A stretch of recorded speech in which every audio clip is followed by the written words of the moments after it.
नमस्कार। आप सबका स्वागत है हमारे इस चैनल जिज्ञासा पर। आज हम एक बहुत इंपॉर्टेंट टॉपिक के बारे में बात करने वाले हैं और वो टॉपिक है मुझे श्रील प्रभुपाद की किताबें क्यों पढ़नी चाहिए। Why should I read books of His Divine Grace A.C. Bhakti Vedanta Swami Prabhupada, founder Acharya of the International Society for Krishna Consciousness ISKCON। ISKCON के भक्त आपको हर जगह मिलेंगे किताबें बांटते हुए, और आप ये सोचते हैं कि ये प्रभुपाद की किताबों में क्या खास बात है, मैं ये किताबें क्यों पढूं, दूसरी किताबें क्यों न पढूं। और भी बहुत सारी किताबें हैं, आध्यात्मिक किताबें बहुत सारी हैं। ये किताबें सभी वेद का हिस्सा हैं, बहुत जगह से वेद का इंफॉर्मेशन हमको मिल जाती है, इंटरनेट से मिलती है। तो हम प्रभुपाद की किताबें क्यों पढ़ें? बहुत सारे लोग हैं जो किताबें लिखते हैं। तो अगर आपके मन में ये सवाल है कि आप प्रभुपाद की किताबें क्यों पढ़ें, तो आपको ये वीडियो जरूर देखनी चाहिए। तो चलिए हम शुरू करते हैं। वेदों में देखिए श्रुति है और स्मृति है, दो विभाग हैं, श्रुति और स्मृति। जैसे कि आप यहाँ देख सकते हैं, मैंने बहुत सारे कैटेगरी बनाए हैं, इसके बारे में बात करने वाला हूं। पर आपको मैंने ये दिखाया कि श्रुति और स्मृति केवल दो शब्द नहीं है, बल्कि इनके साथ में काफी डिटेल एनालिसिस लगे हुए हैं। श्रुति में कितने हिस्से हैं? जैसे 4 वेदाज हैं, ऋग्वेद, यजुर्वेद। यजुर्वेद के 2 हिस्से हैं, शुक्ल यजुर्वेद और कृष्ण यजुर्वेद। उसके बाद सामवेद है और फिर अथर्ववेद है। इन वेदों को पढ़ने के लिए सिद्धांत कैसी बनाई गई है? संहिताज है, ब्राह्मणाज है, अरण्याक्ष है एंड 108 उपनिषद है। तो इस कैटेगरी से इनको पढ़ी जाती है। संहिताज में क्या होता है? संहिताज में वेदों के सारे जो वर्ष से दिए गए हैं। और ब्रह्मणास में क्या दिया गया? ब्रह्मणास में जो गृहस्थ के लिए जो कार्य हैं वो सारे दिए गए हैं। ब्रह्मणास को अगेन श्रोत्य, गृहस्थ और धर्म, इस तरह से उनको पढ़ी जाती है।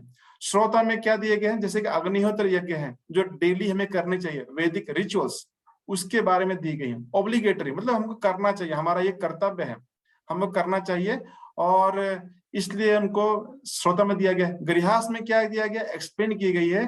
जो संस्कार आज है, जातकर्म संस्कार है, गर्भधान संस्कार है, अंत्येष्टि संस्कार है, और विवाह संस्कार है, नामकरण संस्कार है, अन्नप्रशन संस्कार है। जो 16 संस्कार जो हम जानते हैं उसके बारे में गृहस्थ में दिया गया है। धर्म में क्या दिया गया? जैसे वर्णाश्रम धर्म, वर्ण और आश्रम का जो ड्यूटीज है वो वर्णाश्रम धर्म के बारे में धर्म में दिए गए हैं।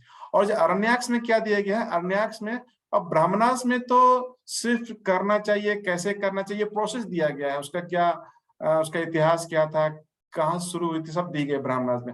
और संहिता में क्यों श्लोका दिए गए हैं। जैसे कि हम लोग ब्रह्म संहिता पढ़ते हैं, इस्कॉन में एक पुस्तक आती है ब्रह्म संहिता, श्री ब्रह्म संहिता। उस ब्रह्म संहिता में जो है क्यों श्लोक ही रहते हैं। पर हमारा सौभाग्य अच्छा है कि प्रभुपाद ने उस किताब पर भी परपट लिखे हैं। तो हमें प्रभुपाद के जो गुरु महाराज थे उन्होंने उसके परपट लिखे हैं, तो हमें उनको पढ़ सकते हैं संहितास को, क्योंकि उनमें क्यों श्लोक रहते हैं, उनको समझना काफी डिफिकल्ट हो गया हमारे लिए। तो प्रपट है, पढ़ सकते हैं।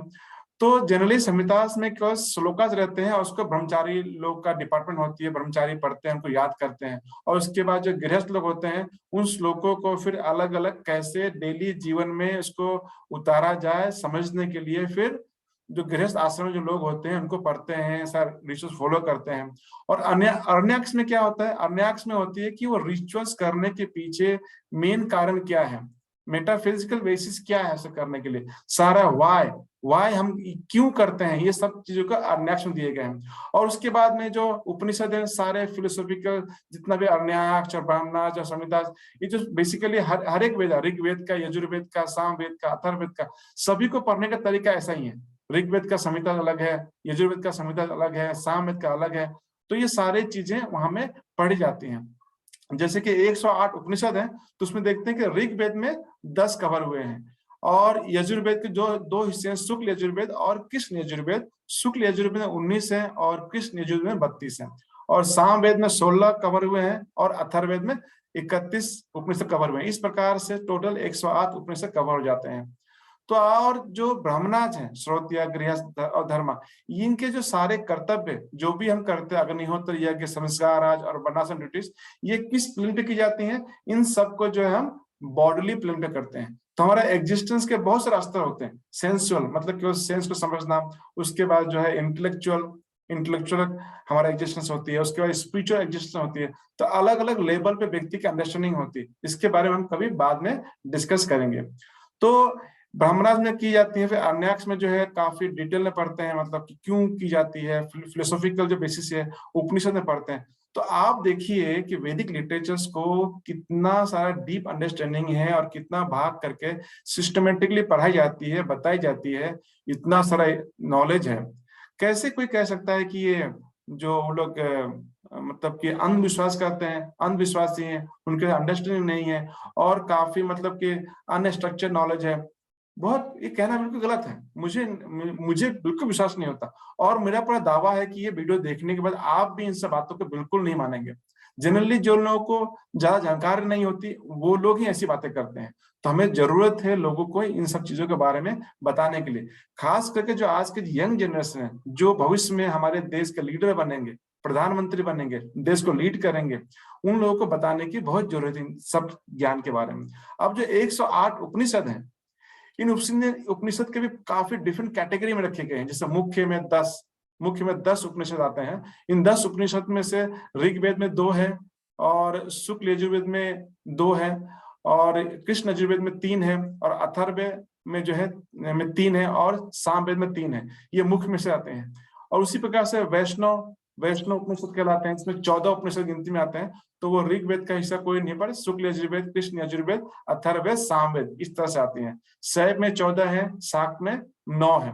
तो आप देखते हैं कि मुख्य में से ईशोपनिषद है। ईशोपनिषद का अनुवाद और तात्पर्य प्रभुपाद ने दिए थे और इस बुक का भी हमने एक समरी स्टडी बनाया है और हमने अपने इसी जिज्ञासा चैनल पे लोड किया है, आप उसको देख सकते हैं। और प्रभुपाद की जो किताब है, एक्चुअल बुक, आप उसको खरीद के पढ़ सकते हैं। तो आप देखिए कि वैष्णव संप्रदाय है, शैव है, शाक्त है, अलग अलग फिलोसफीज है, इतने सारे उपनिषद है, 108 उपनिषद है। तो काफी कॉन्ट्राडिक्टरी दिखती है हमको। शाक्त लोग अलग विश्वास करते हैं, शैव लोग अलग विश्वास करते हैं, वैष्णव लोग अलग दिखते हैं, उनकी वेशभूषा सब अलग होती है। लेकिन हमें उस व्यक्ति की तलाश है जो इस सारे 108 उपनिषद को पढ़ने के बाद कोई एक निष्कर्ष हमको दे सके, ऐसे व्यक्ति की हमको तलाश है। तो हमने देखा कि मुख्य है, वैष्णव है, शैव है, शाक्त है, ये पार्ट 1 में कवर करते हैं। पार्ट 2 में देखते हैं कि और भी कैटेगरी है, साम्य है, संन्यास है और योग है। तो संन्यास में जो है, जो 17 है, वो जो लोग संन्यास ग्रहण करते हैं उनको कैसे जीवन यापन करना चाहिए, क्या क्या नियम है, उसके लिए भी इतने सारे उपनिषद, 17 उपनिषद दिए गए हैं देखिए। और सामान्य है और योग के बारे में 20 उपनिषद दिए गए हैं। तो आप देखिए कि वेद जो है उनका श्रुति है, श्रुति के बाद वेदास है, उसके बाद संहितास, ब्रह्मणास, अरण्यक उपनिषद, उपनिषद के भी काफी सिस्टमेटिकली पार्ट किया गया है, अलग अलग चीजें बताई गई हैं। जैसे कि वैष्णव में बहुत सारे उपनिषद आपने नाम सुने होंगे, नारायण, कलि संतन। आप जब प्रभुपाद की किताबों को पढ़ेंगे तो आप ये सब उपनिषदों से काफी मतलब आपको परिचय हो जाएगी, क्योंकि प्रभुपाद के तात्पर्य में दिए रहते हैं। बृहद आरण्यक, कथा उपनिषद, तैत्तरीय, श्वेताश्वत्र उपनिषद और मुंडक उपनिषद, मांडुक्य उपनिषद, केन, चंदोदय, मैत्रानी और बहुत सारे चीजों का प्रभुपाद के तात्पर्य में आपको मिलेंगे आपको। तो इन सब चीजों का नाम आपने सुना होगा कहीं ना कहीं से। और जो है सामान्य है, संन्यास है, योगा है। और तो इस सारे जो वेदों का जो सार है उपनिषद में हमको मिलती है। तो बहुत सारे जो कॉन्ट्राडिक्टरी जो पाथ हैं, जैसे वैष्णव के हैं, शैव के हैं, शाक्त के हैं, लेकिन हमें ऐसे व्यक्ति की तलाश है जो व्यक्ति इन सभी उपनिषदों को पढ़ा हो और जानता हो। अब जो है श्रुति के बाद स्मृति आती है। स्मृति में भी बहुत सारे पाठ हैं, जैसे कि वेदांग है, उप अंग है, जिसमें सब दर्शन आते हैं, इतिहास है, उपवेदा है, पुराणाज है, तंत्राज है। वेदांग में क्या है, शिक्षा है, व्याकरण है, छंद है और निरुक्ता है, कल्प है, ज्योतिष है। ज्योतिष आप सब लोग जानते होंगे, एस्ट्रोलॉजी, सब लोग एस्ट्रोलॉजी को मानते हैं और हम लोग भारत में काफी इसका चलन है, काफी लोग ज्योतिष विश्वास करते हैं, अपने जीवन का दिनचर्या भी से तय करते हैं। उपंग में सांख्य योग है और योगा है, न्याय है, वैशेषिका है, मीमांसा है, वेदांत है। इतिहास में सब लोग जानते हैं, रामायण है, महाभारत है, कितने बड़े बड़े ग्रंथ है। उपवेदा में आयुर्वेद है। आयुर्वेद जानते हैं कि मेडिकल साइंस, आजकल आयुर्वेद का बहुत प्रचलन है, क्योंकि लोग जानते हैं कि आयुर्वेद में सस्टेनेबल मेडिकल सॉल्यूशन मिल सकती है, तो काफी लोग करते हैं। धनुर्वेद है, मतलब तीर धनुष कैसे चलाई जाती है उसके बारे में ज्ञान धनुर्वेद में दी गई है। गंधर्व वेद, जो म्यूजिकल इंस्ट्रूमेंट कैसे प्ले किया जाए, डांस कैसे किया जाए, तो जानते हैं म्यूजिकल इंडस्ट्री कितनी बड़ी इंडस्ट्री है, और शास्त्रीय संगीत और इंडियन क्लासिकल म्यूजिक, ये सब गंधर्व वेद का हिस्सा है। कितना सिस्टमेटिक और साइंटिफिक इंफॉर्मेशन दी गई है, कैसे म्यूजिकल नोट बनती है। और स्थापत्य वेद यानी आर्कियोलॉजी, आर्कियोलॉजी मतलब जो बिल्डिंग कैसे बनती है। तो आप देखेंगे पहले के जो कंस्ट्रक्शंस हैं, जैसे कि अभी में देखते हैं कि कुतुब मीनार है या फिर जो आयरन पिलर है जो अभी तक रस्ट नहीं हुआ है अभी तक। और बहुत सारे आप देखेंगे पुराने जमाने के जो बिल्डिंगे हैं, जो मंदिरें हैं, बड़े बड़े मंदिरें हैं, भवन है, कितने स्ट्रॉन्ग है। आज भी लोग देखते हैं तो आश्चर्यचकित रहते हैं किस प्रकार से कैलकुलेशन हुआ होगा, कौन से मैथमेटिकल फॉर्मूला यूज किए होंगे, कैसे आया होगा। तो पुराना में 18 पुराना है, इसके बारे में हम बाद में पढ़ेंगे। तंत्र राज में आगम है, निगम है। आगम और निगम कैसे होती है? जब भगवान शंकर टीचर बने थे और शक्तियों से प्रश्न पूछे तो आगम होती है, और कभी कभी शक्ति जो है टीचर बन जाती है, यानी शिव उनसे प्रश्न पूछते हैं, वो निगम में आती है। अगेन आगम में जो है वैष्णवास के कैटेगरी में 108 पुस्तकें आती हैं, उसमें भी पंचरात्र है, आगम में आती है। तो पंचरात्र विधि है और वैदिक विधि है, इसके बारे में हम जानते हैं। और शैव में, आगम में शैव आते हैं जिसमें कि 28 पुस्तकें आती हैं, और शाक्त है जिसमें कि 17 पुस्तकें आती हैं। तो देखिए कितना डिटेल में अंडरस्टैंडिंग है, कितनी बृहद बताई गई है। तो इसको समझे बिना और जाने बिना लोगों को तो कैटेगरी भी लोगों को पता नहीं होगी, और वो डायरेक्टली कह देते हैं कि हम जो वैदिक कल्चर को नहीं मानते, हम वेदों को नहीं मानते, हम इन सब बातों को नहीं मानते, सब ढकियानुसी है, सब अंधविश्वास है। ये कैसे कह सकते हैं आप? Can you believe this? मैं तो बिल्कुल विश्वास नहीं करता। जैसे निगम है, निगम से हम एक श्लोक याद आती है जो भागवत में आती है, निगम कल्पतरोर गलितम फलम सुख मुखद अमृत द्रव्य संयुतम पिबत भागवतम रसमालयम मुहुरहो रसिका अभिभाविका। तो कहते हैं कि जो श्रीमद् भागवतम है वो क्या है? निगम। निगम मतलब कि वेद को भी निगम कहते हैं। तो निगम का जो कल्पतरु है उसका पक्का हुआ फल है, और उसको जो रसिक लोग हैं पूरी तरह से पीते हैं उसको। इसके बाद हम डिस्कस यहाँ नहीं करेंगे, पर आप भागवतम को आपको पढ़ना चाहिए। प्रभुपाद ने बहुत बृहद भागवतम लिखी है, और मतलब बृहद भागवतम तो नहीं, मतलब भागवतम पूरी तरह से बृहद रूप में तात्पर्य दिए हैं, अच्छी तरह से प्रभुपाद ने उसको लिखा है, आप उसको पढ़ सकते हैं। और जो पुराणाज है उसमें देखिए कि ब्रह्म पुराण है, पद्म पुराण है। ब्रह्म पुराण में 10,000 वर्सेस है, पद्म पुराण में 55,000 वर्सेस है, विष्णु पुराण में 23,000 वर्सेस है, शिव पुराण में 24,000 वर्सेस है, भागवत पुराण श्रीमद् भागवतम में 18,000 वर्सेस है। और इसको प्रभुपाद ने पूरा विस्तार में तात्पर्य लिखा है। और नारद पुराण में 25,000 वर्सेस है, मार्केंड पुराण में 9,000 वर्सेस है, अग्नि पुराण में 15,400 वर्सेस है, भविष्य पुराण में 14,500 वर्सेस है, ब्रह्म वैवर्त में 18,000 वर्सेस है, लिंग पुराण में 11,000, वराह पुराण में 24,000, स्कंद में 81,100 वर्सेस है, वामन पुराण में 10,000, कुरु पुराण में 17,000, मत्स्य में 14,000, गरुड़ पुराण में 19,000, और ब्रह्मांड पुराण में 12,000। ये टोटल करके कुछ 4 लाख वर्ष होती हैं। तो अब जरा सोचिए, इतना सारा पुराण को पढ़ने के बाद कौन व्यक्ति होगा जो कि आप कहेंगे कि मुझे समरी बता दीजिए, 1-2 लाइन में एक पैराग्राफ बता दीजिए कि इसका समरी क्या होगा। हमें ऐसे व्यक्ति की तलाश जो कर सके। तो आप देख रहे हैं कि श्रुति स्मृति और कितना विस्तार में सारा ग्रंथ है, इतना सारा रचनाएं की गई, लिखी गई है, और आप कह दें कि ये जो सारे वेद ढक्कनसी है, ये वेद पर अंधविश्वास है, हम इसको मानते नहीं है। ये तो मतलब कि गलत बात है, राइट? हमें ऐसा बात नहीं करनी चाहिए, हमें ऐसा। आप देखिए कि अगर आप ये सोच रहे होंगे कि इतना सारा वेद पुराण है, मैं कैसे समझ सकता हूँ, मैं कैसे इन सब चीजों को पढ़ सकता हूँ, जान सकता हूँ, बहुत ही मुश्किल है, मैं तो बिल्कुल नहीं कर सकता। लेकिन इसका एक सरल उपाय है। सरल उपाय क्या है? श्रील प्रभुपाद की किताबें। श्रील प्रभुपाद की किताबों में प्रभुपाद ने जो पर्पट लिखे हैं, उन पर्पट में आप देखेंगे कि प्रभुपाद ने बहुत सारे ग्रंथों का, पुराण का और उपनिषद का, वेदों का, सब जगह का श्लोक के प्रभुपाद ने एग्जैक्ट जगह पे कोटेशन दिया है। प्रभुपाद ने भगवद गीता लिखी है, भागवतम लिखी है, कितनी सारे प्रभुपाद ने पुस्तकें लिखी है, और ईश्वर का प्रभुपाद तात्पर्य लिखे हैं। तो हर एक तात्पर्य के पीछे मतलब एक श्लोक है, जैसे भगवद गीता में आपको मिलेंगे कि जैसे 700 श्लोक हैं, 18 अध्याय हैं। तो भगवद गीता का श्लोक पढ़ेंगे आप, तो श्लोक में जो है एक श्लोक है, पर आप उस श्लोक को समझाने के लिए प्रभुपाद ने जो है अलग अलग, जैसे कली संतन उपनिषद है, फिर से जो केन उपनिषद है, अलग अलग पद्म पुराण है, अलग अलग जगहों से जो है प्रभुपाद ने क्या किए हैं, श्लोकास को लेकर के कौन सा श्लोका फिट बैठता है। अब जरा सोचिए, लाखों लाखों श्लोकास हैं, केवल पुराणास को ही ऐड करने से 4 लाख श्लोका जाते हैं।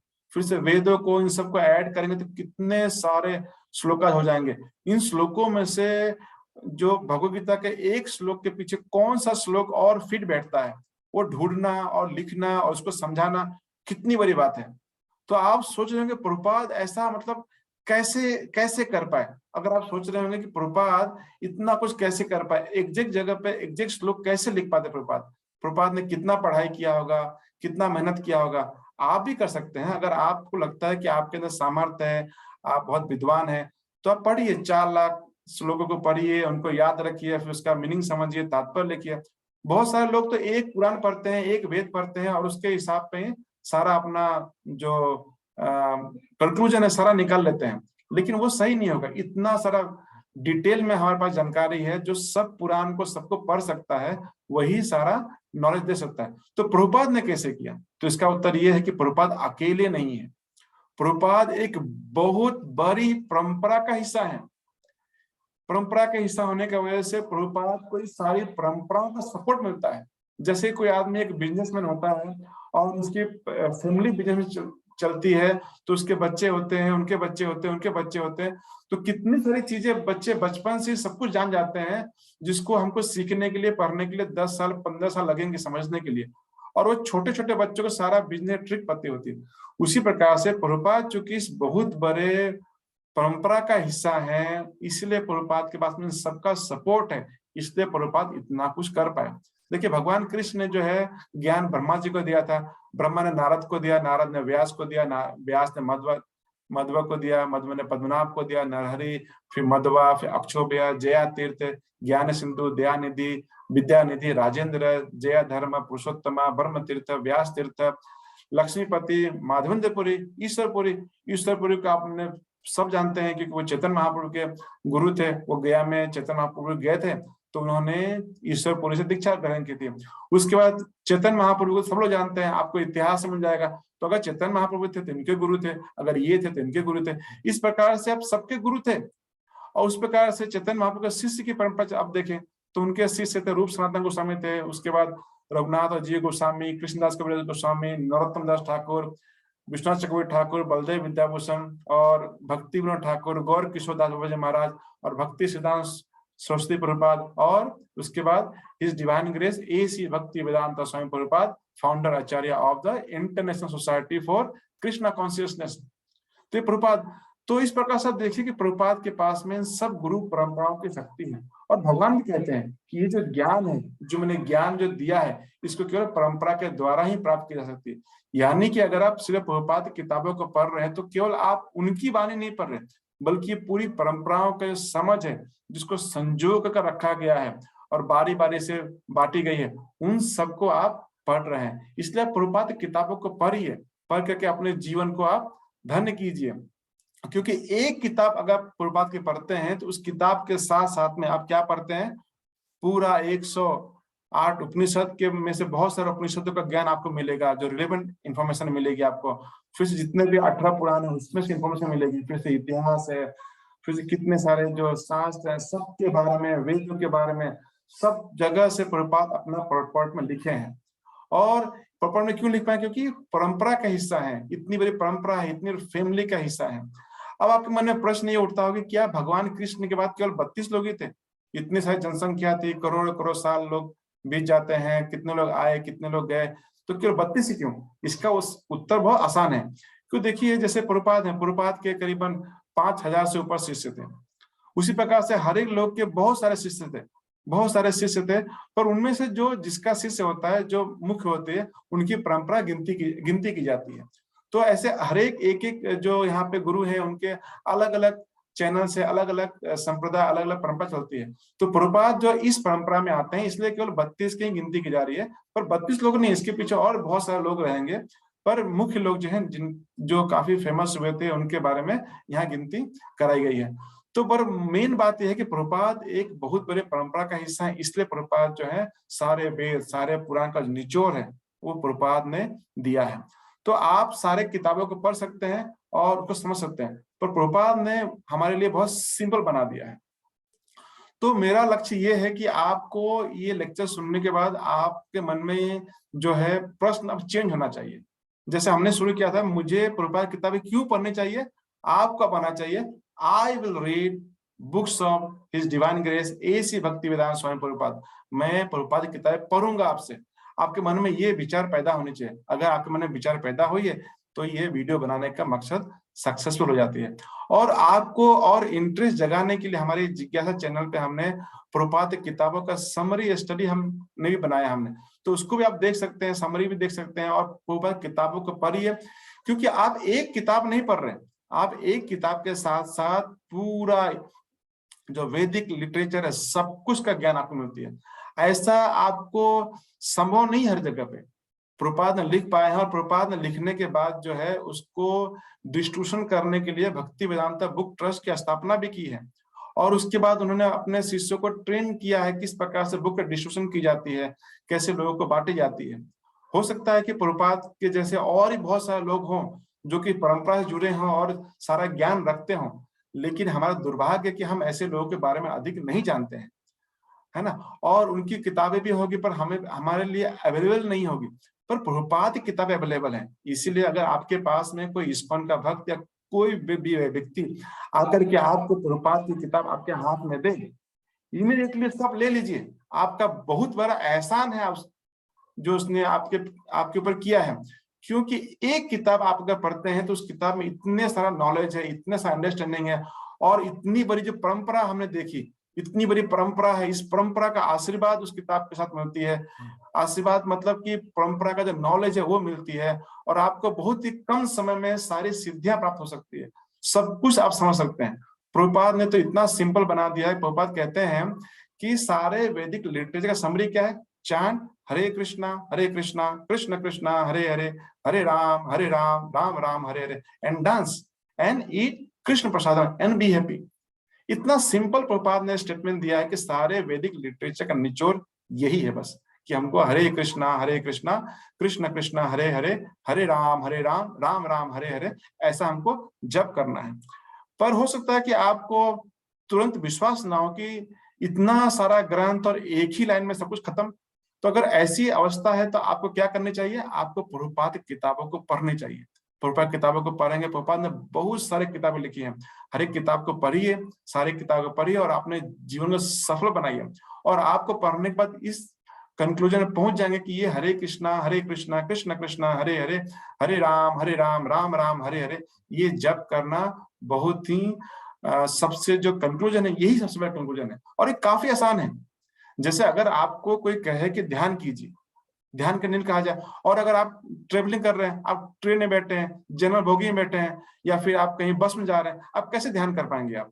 आजकल की इतनी भागदौड़ की जिंदगी है कि व्यक्ति को आधे घंटे बैठ करके किसी हाथ दो मिनट बात करने का समय मिलता नहीं है, लंच डिनर करने का समय मिलता नहीं है, सोने का समय नहीं है, काम करने का समय नहीं है।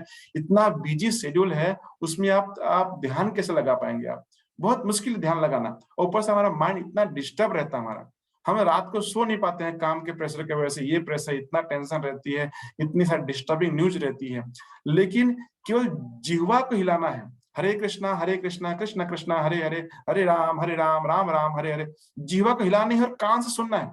ये तो एक बच्चा भी कर सकता है, इसके लिए कोई बहुत बुद्धिमान होने की जरूरत नहीं है। तो ये काफी सिंपल है, और ये पूरी परंपरा ने मिल करके और प्रभुपाद ने परंपरा के ज्ञान को हासिल कर करके ये सिंपल बातें बताई है। लेकिन हो सकता है कि आपको विश्वास ना हो, इतना सिंपल कैसे हो सकता है। तो आप प्रभुपाद की किताबों को पढ़िए। जब प्रभुपाद किताबों को पढ़ेंगे, प्रभुपाद उसमें रेफरेंस देते हैं कि ये इतना नंबर श्लोक है, ये चंदोदय उपनिषद से लिया गया है, ये केन उपनिषद से ली गई है, ये कली संतन उपनिषद से लिया गया है। तो आप खुद जाकर के कली संतन उपनिषद खोलिए और उस श्लोक को जाकर वहां से पढ़िए, ऐसा भी कर सकते हैं आप। पर आप प्रभुपाद किताबों को जरूर पढ़िए। तो आपके सामने मैं इस तरह से समरी ऑफ द बुक लेकर आऊंगा और सारांश में लेकर आऊंगा। तो आप बहुत सारे किताबों को देखेंगे। तो मेरा प्रयास ये है कि अगर आपको लगे कि किताब में क्या समरी में है तो मुझे बता दे, तो आप इस जिज्ञासा चैनल पर आप जा करके बहुत सारी किताबों का आप समरी देख सकते हैं।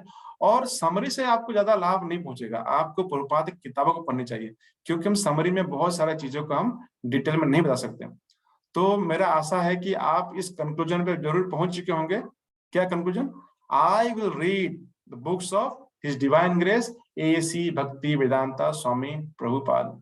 अगर आप इस कंक्लूजन पहुंच चुके हैं तो आपका बहुत बहुत धन्यवाद एंड कॉन्ग्रेचुलेशन कि आपने अपने जीवन का सबसे महत्वपूर्ण फैसला आज कर लिया है। तो आप सभी का बहुत बहुत धन्यवाद और wait for my next video on this book Krishna Bhavanamrita की प्राप्ति। तब तक के लिए आपसे विदा लेते हैं। आपका दिन, आपका समय मंगलमय हो और आप प्रभुपाद की किताबों को जरूर पढ़िए। हरे कृष्णा कृष्ण कृष्ण हरे हरे, हरे राम राम राम हरे हरे।